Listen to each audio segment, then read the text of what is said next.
The biggest mistake you're making with your hair is thinking there's nothing you can do about it. That belief alone shuts the door before your body even has a chance to respond. Most people are told that hair loss is genetic, inevitable, and permanent. Something that just happens to you, like gravity or aging. So they stop paying attention. They stop questioning it. And that's exactly why it progresses. Because hair loss is not random. And it's definitely not passive. Your hair follicles are living tissue. They respond constantly to signals inside your body. Signals about safety. Signals about energy. Signals about stress. When those signals turn negative, hair growth is quietly deprioritized. Here's something important most people never hear. Hair loss is rarely the first problem. It's usually one of the last signs that something deeper has been off for a long time. Think about it. Your body has priorities. Keeping your brain alive. Keeping your heart beating. Maintaining blood sugar. Managing stress. Hair doesn't make the top of that list. So when your system feels overwhelmed, hair growth becomes optional. And this is where most people go wrong. They focus on the hair itself. Different shampoos, oils, serums, massages. But they ignore the internal signals that told the hair to stop growing in the first place. The truth is, your hair follicles didn't fail. They adapted. They adapted to chronic stress. They adapted to unstable blood sugar. They adapted to inflammation. They adapted to hormonal imbalance. And adaptation is reversible. That's the good news. If your hair loss was purely genetic, there would be nothing to talk about. But genetics don't switch follicles off overnight. Signals do. One of the strongest signals is cortisol, your primary stress hormone. Cortisol rises naturally in the morning. That's normal. It's what wakes you up.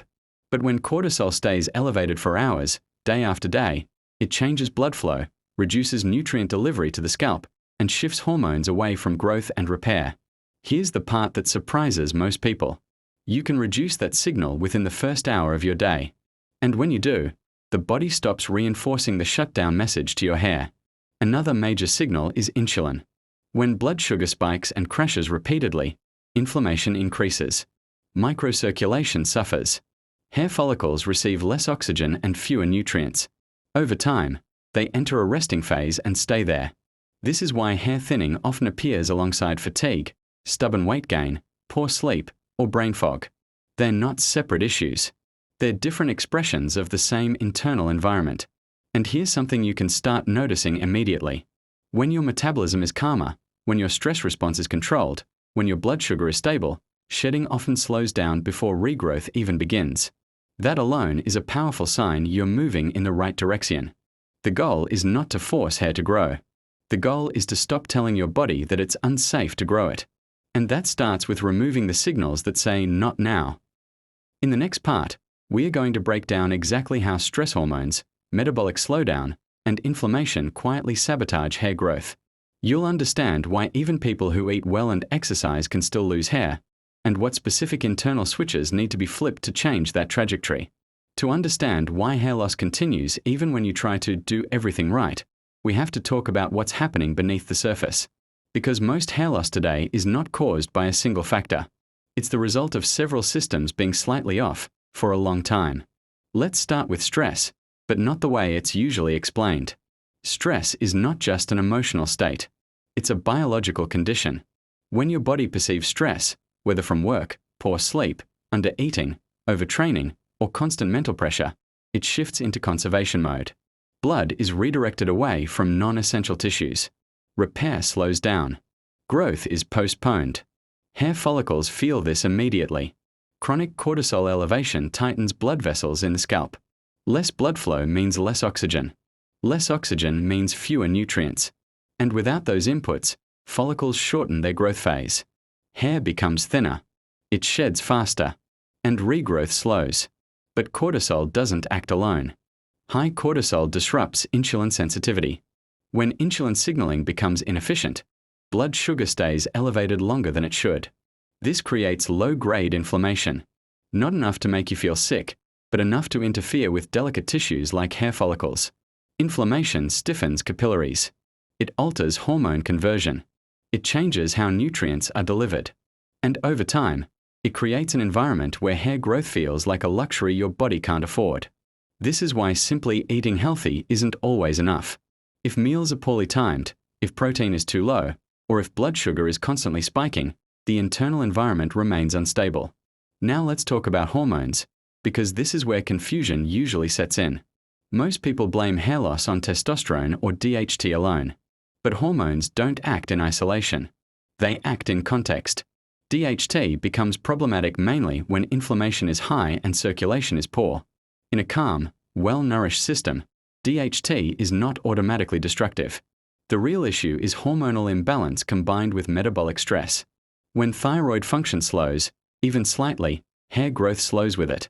When cortisol stays high, thyroid signaling drops. When insulin is unstable, thyroid conversion suffers. Everything is connected. Here's the important shift in perspective. Hair loss is not about adding something new. It's about removing interference. When stress signals drop, circulation improves. When blood sugar stabilizes, inflammation decreases. When inflammation decreases, hormones function more normally.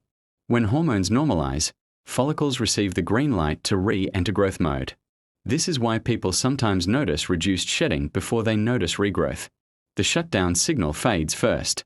Then repair begins. There are also two habits that silently sabotage hair growth without people realizing it. The first is under-eating protein. Hair is protein tissue.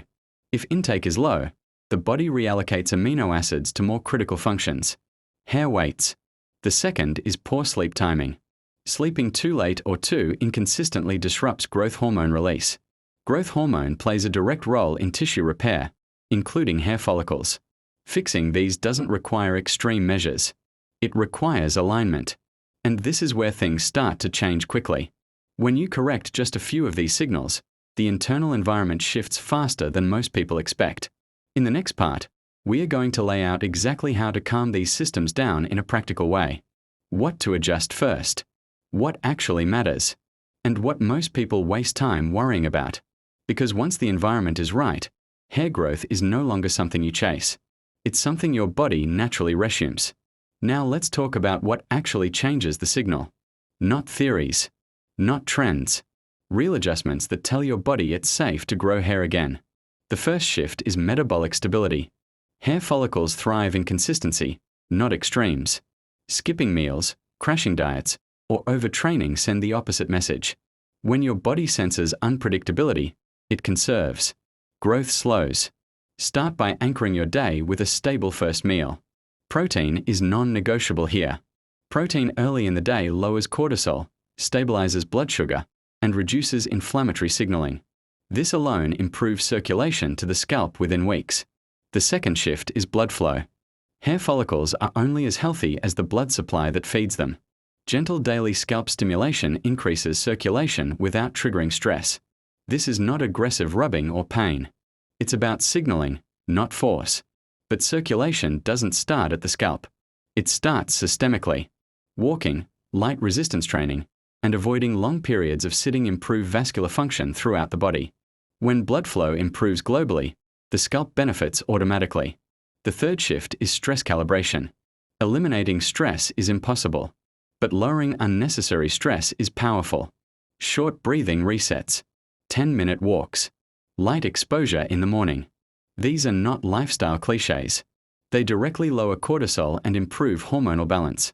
Sleep is another pillar that cannot be skipped. Growth hormone is released in the early hours of deep sleep. Poor sleep doesn't just make you tired. It interrupts repair. Going to bed earlier, even by 30 minutes, can change the signal your body sends to hair follicles. Now let's talk about what not to obsess over. Supplements can help, but they don't override poor signaling. Topicals can support, but they don't replace circulation. Treatments can assist, but they work best in a body that already feels stable. Hair growth is not forced. It's permitted. And here's the most important mindset shift. Hair regrowth is slow, but signal correction is fast. Many people notice reduced shedding, improved scalp comfort, and thicker texture before they see new growth. That's not failure. That's progress. Your body doesn't need to be convinced. It needs to be reassured.